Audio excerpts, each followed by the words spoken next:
സുഹൃത്തുക്കളെ, ഓരോ തലമുറയെയും ചരിത്രം ഓർക്കുന്നത് അവർ നേരിട്ട പ്രശ്നങ്ങൾ കൊണ്ട് മാത്രമല്ല, ആ പ്രശ്നങ്ങളെ അവർ എങ്ങനെ നേരിട്ടു, ഏത് ഭാഷയിലാണ് സംസാരിച്ചത്, ഏത് രീതിയിലാണ് പ്രതിഷേധിച്ചത് എന്നതുകൊണ്ടും കൂടിയാണ്.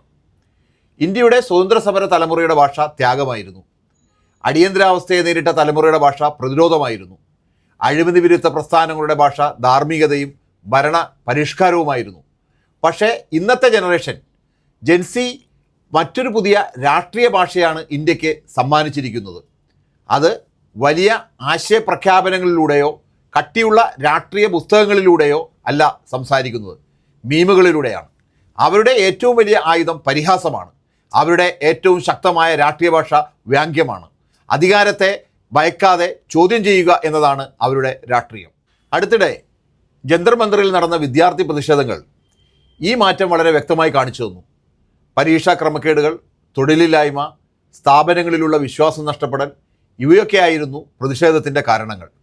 പക്ഷേ ആ പ്രതിഷേധത്തിൻ്റെ ഏറ്റവും വലിയ പ്രത്യേകത ആവശ്യങ്ങൾ മാത്രമായിരുന്നില്ല, അവർ രാഷ്ട്രീയം സംസാരിച്ച രീതിയായിരുന്നു.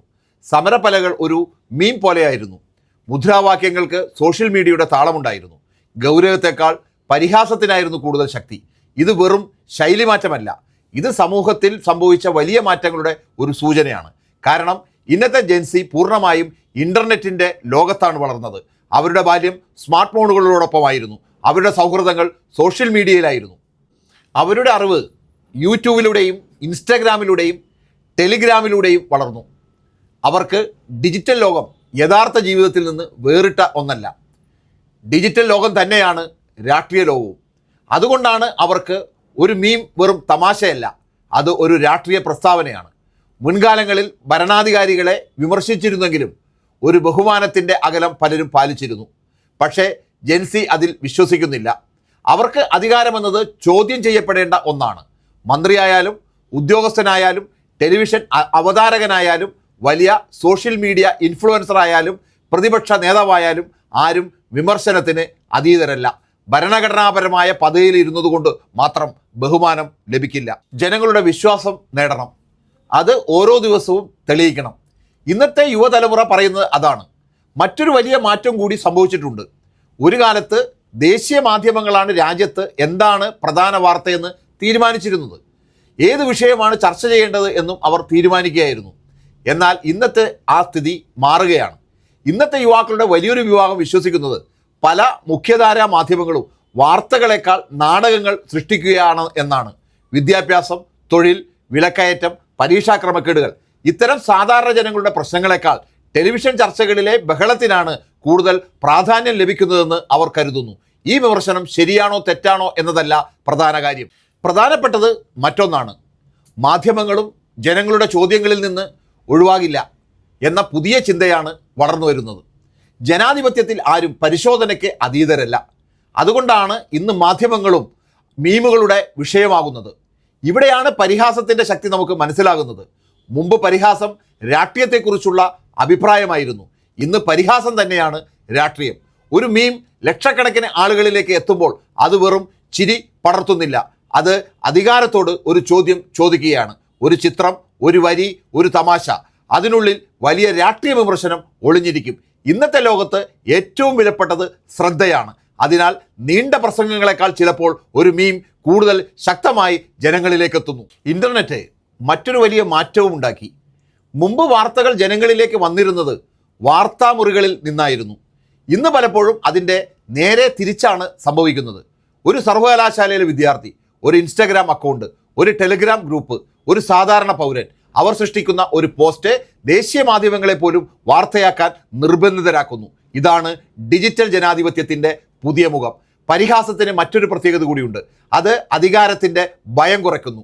അധികാരത്തെ ചിരിയുടെ വിഷയമാക്കുമ്പോൾ അതിൻ്റെ അമിതമായ ഭീകരത ഇല്ലാതാക്കുന്നു. ഒരു മന്ത്രി ഒരു കഥാപാത്രമാകുന്നു, ഒരു സ്ഥാപനം ഒരു മീമാകുന്നു, അധികാരത്തിൻ്റെ ആഡംബരം ഒരു തമാശയായി മാറുന്നു. ഇത് ജനാധിപത്യത്തിൻ്റെ ഒരു പുതിയ രൂപമാണ്. എന്നാൽ ഈ മാറ്റത്തെ അമിതമായി ആഘോഷിക്കാനും പാടില്ല, പൂർണ്ണമായി തള്ളിക്കളയാനും പാടില്ല. കാരണം മീമുകൾക്ക് ശക്തിയുണ്ട്. അവ തെറ്റുകൾ തുറന്നു കാട്ടും, അവ ജനങ്ങളുടെ ശ്രദ്ധ നേടും, അവ അധികാരത്തോട് ചോദ്യങ്ങൾ ചോദിക്കും. പക്ഷേ ഒരു മീമിന് മാത്രം നല്ല ഭരണം സൃഷ്ടിക്കാൻ കഴിയില്ല. ഒരു മീമിന് മാത്രം പുതിയ നയങ്ങൾ രൂപപ്പെടുത്താൻ കഴിയില്ല. ഒരു മീമിന് മാത്രം ഭരണഘടനാപരമായ ധാരണകൾ ഉണ്ടാക്കാൻ കഴിയില്ല.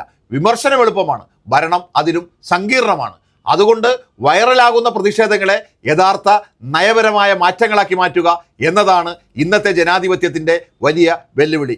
ജെൻസിയുടെ രാഷ്ട്രീയത്തെ വെറും സോഷ്യൽ മീഡിയയിലെ തമാശയായി കാണുന്നത് വലിയ തെറ്റായിരിക്കും. അവരുടെ ചിരിക്ക് പിന്നിൽ വളരെ ഗൗരവമുള്ള ഒരു സന്ദേശമുണ്ട്. അവർ ആവശ്യപ്പെടുന്നത് സ്ഥാപനങ്ങൾ തകരണമെന്നല്ല, സ്ഥാപനങ്ങൾ വിശ്വാസയോഗ്യമാകണം എന്നാണ്. അവർ ആവശ്യപ്പെടുന്നത് സർക്കാർ തകരണമെന്നല്ല, സർക്കാർ ജനങ്ങളോട് കൂടുതൽ ഉത്തരവാദിത്വത്തോടെ പ്രവർത്തിക്കണമെന്നാണ്. അവർ ആവശ്യപ്പെടുന്നത് മാധ്യമങ്ങൾ ഇല്ലാതാകണമെന്നല്ല, മാധ്യമങ്ങൾ അധികാരത്തോട് ചോദ്യങ്ങൾ ചോദിക്കുന്ന യഥാർത്ഥ മാധ്യമ പ്രവർത്തനത്തിലേക്ക് മടങ്ങി വരണം എന്നാണ്. ജന്തർ മന്ദിറിലെ പ്രതിഷേധങ്ങൾ ഭാവിയിൽ ഓർക്കപ്പെടുക അവിടെ ഉന്നയിച്ച ആവശ്യങ്ങൾ കൊണ്ട് മാത്രമാകില്ല, അവർ ജനിച്ച പുതിയ രാഷ്ട്രീയ ഭാഷ കൊണ്ടായിരിക്കും.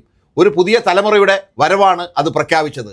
രാഷ്ട്രീയം ഇനി പാർട്ടി ഓഫീസുകളിൽ മാത്രം നടക്കുന്നില്ല, ടെലിവിഷൻ സ്റ്റുഡിയോകളിൽ മാത്രം നടക്കുന്നില്ല, പത്രങ്ങളുടെ എഡിറ്റോറിയൽ പേജുകളിൽ മാത്രം നടക്കുന്നില്ല. ഇന്ന് രാഷ്ട്രീയം നടക്കുന്നത് മൊബൈൽ ഫോണുകളിലാണ്, മീമുകളിലാണ്, വീഡിയോകളിലാണ്, ഡിജിറ്റൽ ലോകത്താണ്.